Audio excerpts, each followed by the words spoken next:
Walang nangyayari sa loob ng salamin na hindi nyo nakikita. Kaya, ang Panginoon, ang ginawa niya sa relationship natin sa Kanya, siya ay hindi sumasama sa atin. Hindi natin siya kasama na nandiyan dyan siya sa kanan mo, o kaya sa kaliwa mo, o kaya nasa likod mo. Hindi siya ganoon. Are you listening? Parang naiintindihan niyo ako. Hindi ganoon ang Panginoon. Ang ginawa ng Panginoon, siya ay pumasok. Siya ay, yung mga nakakaintindi, siya ay pumasok sa loob. Bakit siya pumasok sa loob? Para kung ano yung makikita ng buhay, yung makikita kasi nasa loob. So, ang ginawa ng Panginoon, pumasok siya sa loob para kung ano yung buhay mo gusto sa labas, nandoon na sila sa loob. Kaya-kaya na niyang palakasin.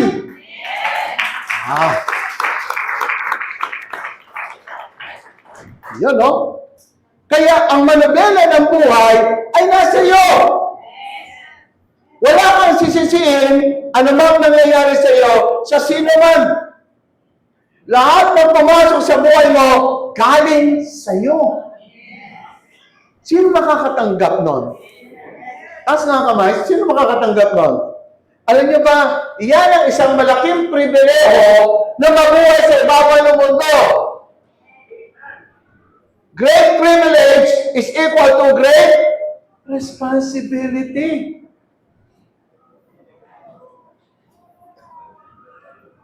Ang kinakausap ko dito yung mga taong marunong humawak ng responsibility. Amen.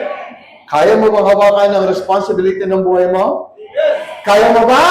Amen. Kaya mo ba? Amen. Let me tell you, kaya nga ang Diyos ay pumasok sa loob. Pero, kaya nga tayo hatulan ng Panginoon. Dahil, kung ano pinakita mo sa mirror, yun lang ang ilalabas niya dito. Ngayon, ang gusto ko pong sabihin sa inyo, pwede ng advantage natin yun. Uy, ganun lang ba? Ganun lang yun.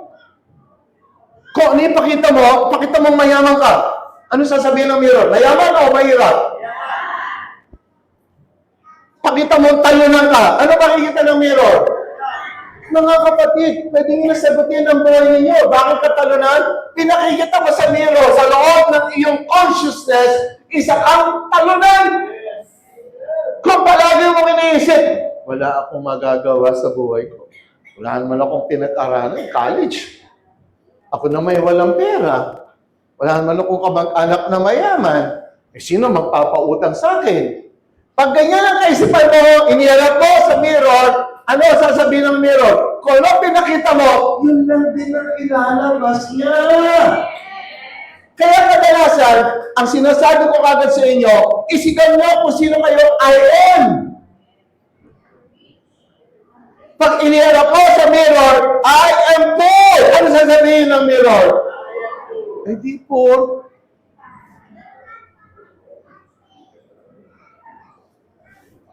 Kaya paulit-ulit ko sinasabi sa inyo, sino gusto ditong gumanda ang buhay? Pag tinataas yung kamay nyo, nakikita ko yun ng mirror. Yun ang sinasabi ko noon pa man, itaas mo kamay mo, may nakakakita sa iyo. Ano yun? Yung mirror of life. Woo!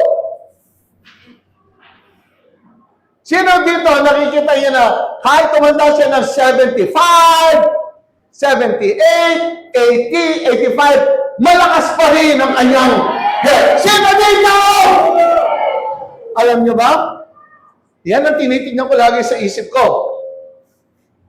Pagdating ko 70, wala akong tinatawag na degenerative disease o yung mga tinatawag na mga sakit ng matatanda. Bakit? Hindi yata ako tumatanda, so wala akong sakit. Kapag yan ay nasa loob mo at pinakikita mo sa mirror, wala. Ang mangyayari, kung yung pinakikita mo, yun ang faith. Hindi ko man binabanggit yung salitang faith, but that is faith at work. Hallelujah. Sino dito nakakakita sa sarili niya? Aabot siya ng 85. Oh, mga taga-Christ, Levitt and me, mga 75 nandito, magalakas pa. Magsa-76 na si Sister Neng at Sister Mila. Hallelujah.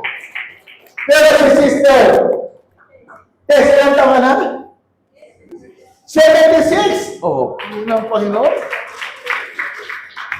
Ikaw, Brother John, ilang taon ka na? 76 din. Meron tayong bisita from New York. 76 din. Yes. Wala, umalis na? Ha?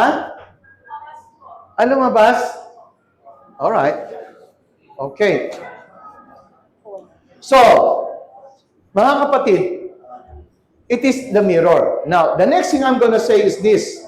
Whatsoever you desire.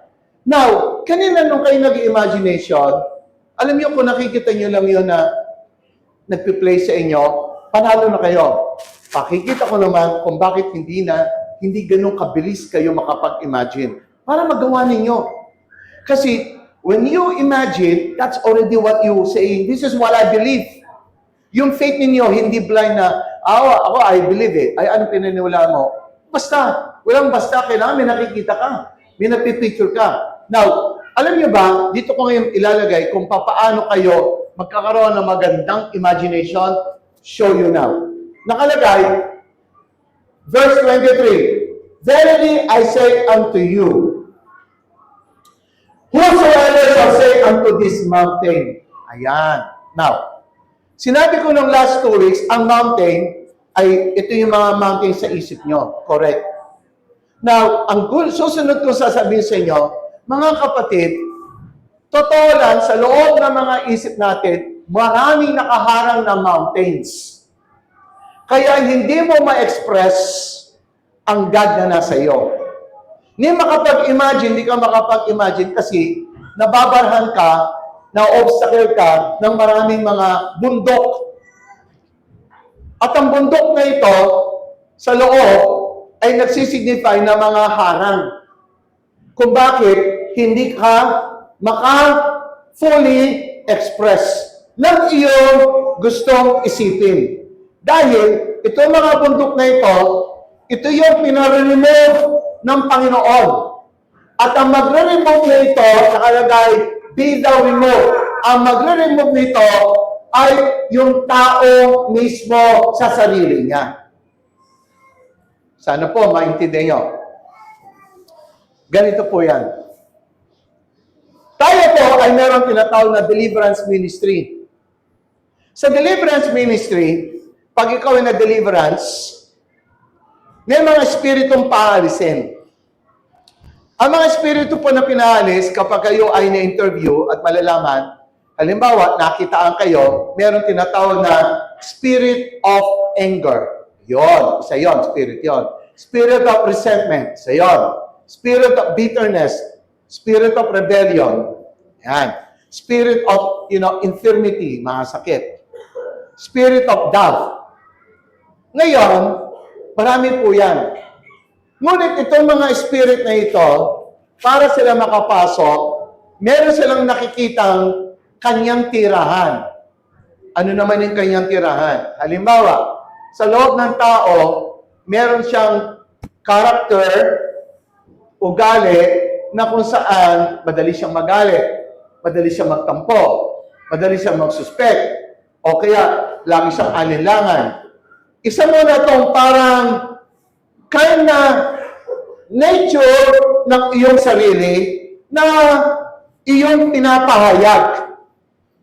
Ngayon, kapag nakita ng masamang espiritu at lagi mo yon ginagawa sa iyong sarili, pag nakita ng masamang espiritu at meron siyang pwedeng puntahan, pumapasok yung espiritu doon sa kanilang identity na nasa sayo. Nakaunawaan? Right. Kaya naman, pag nagpa-deliverance kayo, halimbawa, natanggal yung spirit of anger, spirit of rebellion, spirit of doubt, spirit of unbelief. Ayan. Natanggal yung spirit, pero yung tinirhan nilang mountain ay nandoon. Yung mountain na kadanasang tinitirhan nila ay nandoon sa sarili mo. So nawala doon yung spirit ng, let's say, yung spirit of unbelief mo or spirit of envy, nawala doon yung spirit, pero yung sarili mong nature, yung mountain na yon, ang laki-laki pala noon. So ngayon, are you listening? Natanggal yung mga spirit, pero yung mountain, ikaw ang magtatanggal. Hallelujah. Sino po nakaunawa? Alright. Nakalagay dito, whosoever shall say unto this mountain. Pag sinabing, let's say, instrument. Pag instrument, general. Pero pag sinabi mo, this instrument, specific. So, nung sinabi dito ng this mountain, ang ibig sabihin, kailangan kung mapapalayas ka ng mountain, kilalanin mo kung anong pangalan yan. Dahil hindi yan mamumove kung hindi mo ma-identify na anong klaseng mountain. Ganon din yan sa casting out of demons. Sa casting out of demons, kailangan may pangalan ng demonyo. Dahil pag nag-cast ka ng walang pangalan at sinabi mo lang, ginawa namin yan nung kami nasa Saudi Arabia. Demons, come out! E di tumawag kami ng demon. Walang lumabas. Bakit? Sa loob kasi, ang ginawa pala ng ganito, hoy, demonyo ka daw. Hindi, demonyo ka din eh. Hindi, ikaw yata yung demonyo. Hindi, demonyo tayo lahat eh. So, walang lumabas. Naintindihan nyo? Pero kapag specific, yung demon of hatred, come out. So, siya yun. Huhugutin siya dahil napangalanan siya. Are you with me? So, mahalaga ang pangalan. Kaya may pangalan din kayo. Mahalaga, ang Diyos may pangalan. Now, dito naman, para i-eradicate sila, papangalan ng Spirit. In the same way, para maalis mo yung mga mountain na tumayo sa loob ng iyong kaisipan na hindi mo alam kung kailan tumayo, marahil nung ikay bata pa, andyan na yung mountain na yan, na hindi mo nakikita ang mountain na yan, dahil invisible, mas malakas ang kanyang gawa sa buhay mo, dahil hindi mo siya nakikita. Pero sa tuwing ikaw pupunta doon, nauuntog ka, hindi mo nakita, ba't ka nagtataka nauuntog? Kasi invisible. Pero may effect sa buhay mo. At itong mountain na ito, na itayo mo ng bata ka, dahil dumaan ka sa isang trauma, na isang experience. So para hindi ka na magkaroon ng ganong klaseng karanasan, nagtayo ka ng mountain. At sa bawat mararanasan mo ng mga pangit, ng tawag ay trauma, tayo ulit ng mountain. Nung may nangyari sa iyo, nagkaroon ka ngayon ng parang paghihiganti. Mountain! Nung ikaw ay sinabihan, sinermonan, nagkaroon ka ng konting rebellion sa nanay mo, sa tatay mo. Mountain! Na hindi mo alam, mountain ng buhay mo, ang dami na. At sinasabi ngayon ng Panginoon that whosoever, ang dami mong mountain, isa-isay mo yun na may pangalan dahil hindi aalis ang mountain sa buhay mo pag hindi mo nakilala.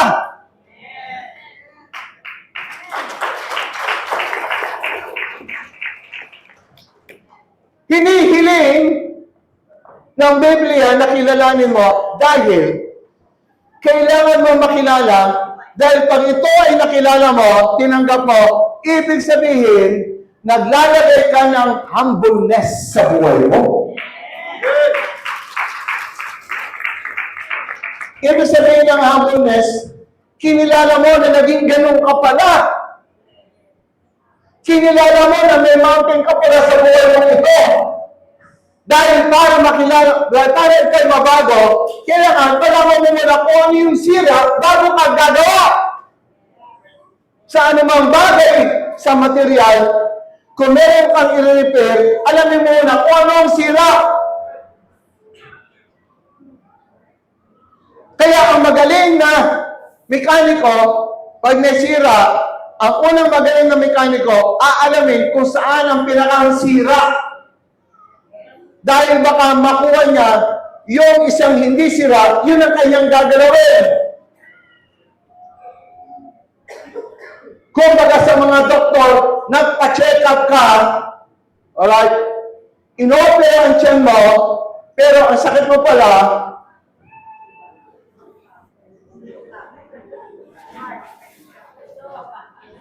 alam niyo na. Alam niyo na. Alright. In the same way, aalamin mo muna kung anong mountain to at ikaw ang nakakaalam. So, pag tinanggap mo na may mountain na yan, tinanggap mo na ikaw ay merong ganoon, isang malaking humbleness yun. Tapos, ang susunod nun, you are ready to change your mind. Mag-repent ka ngayon. Ang repent, ibig sabihin, I'm willing to change my mind.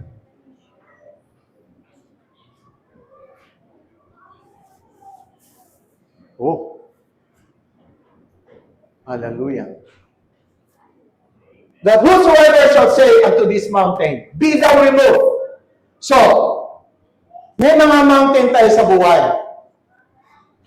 Alam nyo, kaya kayo hindi makapag-share o makapagbigay ng faith ninyo, ang daming mountain.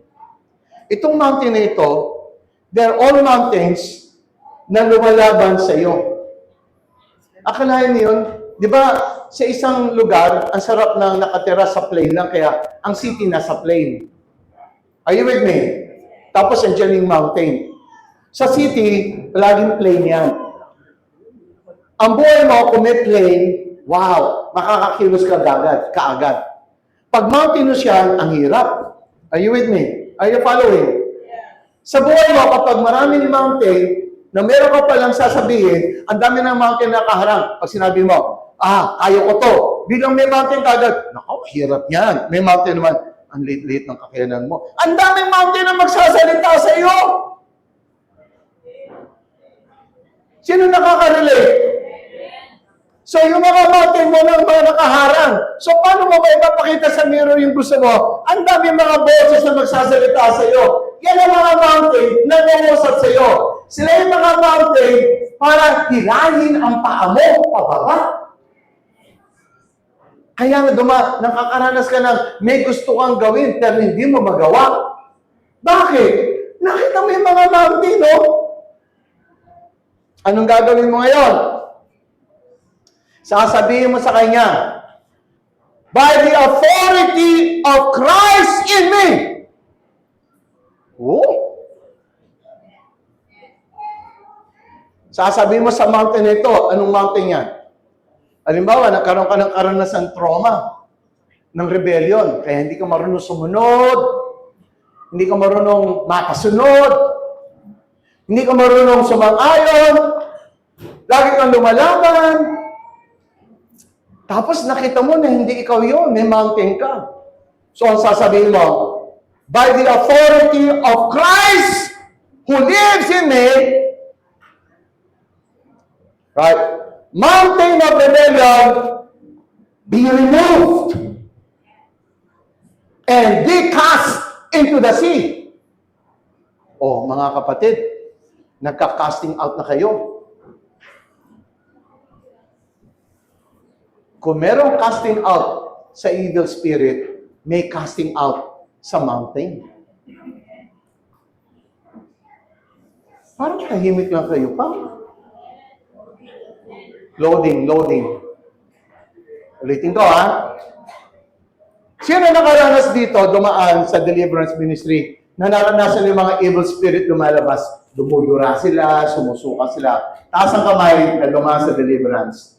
Di ba malaki ang nangyayari sa inyo? Yung mga iba hindi pa dadaan sa deliverance dito, kaya pala. Ano ulitin ko, ha? Sino dito ang dumaan sa deliverance? Taas ang kamay. Yung mga iba hindi pa. Hindi ba kayo nagsasabi, kaya pala. May evil na, may mountain pa. Kaya palang hirap pasunurin mga ito. Alam niyo ba, kapag may evil spirit, ang hirap. Huwag niyo nang kalingayan yung mga demonyo sa mula. Palayasin niyo na. Alright. Alam niyo ba, ako mismo, nagpa-deliverance ako noong 1985. Are you listening? Nagpa-deliverance ako. After ako nagpa-deliverance, ang Biblia luminaw sa akin at ang dali ko siyang maintindihan. Dati ano nang hirap. Tapos, meron kang parang sakit na pabalik-balik, nawala. At ang maganda doon, yung mga evil spirit na hindi mo alam na meron palang ikaw, aba, natanggal. Ngayon, kung ikaw naman ay ayaw mo talaga matanggal, samahan mo sila. Sino gustong ayaw matanggal mo na yung evil spirit nila? Ayaw nyo? Ayaw nyo na matanggal? Alright. Sige, mag-enjoy muna kayo. Pag kayo hirap na meron deliverance, are you with me? Habang walang bayad, tumaas na po ang gasolina. Parang, hindi nyo alam kung gaano kalaki po malaking bagay sa buhay ninyo. Yung blessings ninyo, ganito isa lang po yan. Di ba, may blessing kang abot mo na. Kunyari ang blessing. Abot mo na yung blessing. Pag may mga demonyo sa buhay ninyo, maabot mo na, biglang meron mag-snatch. Chuk! Biglang, wala! Makakaya mo sa una. Tapos, gagawa ka na naman. Meron kang gusto mangyari. Abot kamay mo na! Biglang, na naman ulit. Dalawa na.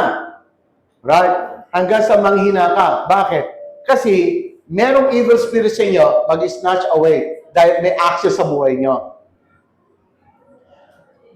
Pag nawala ang mga evil spirit na nag-o-oppress sa buhay nyo, malalaman nyo, madali nyo na siyang makuha. Bakit? Wala nang nang-aagaw ng blessing sa buhay mo dahil wala nang access ang demonyo sa buhay.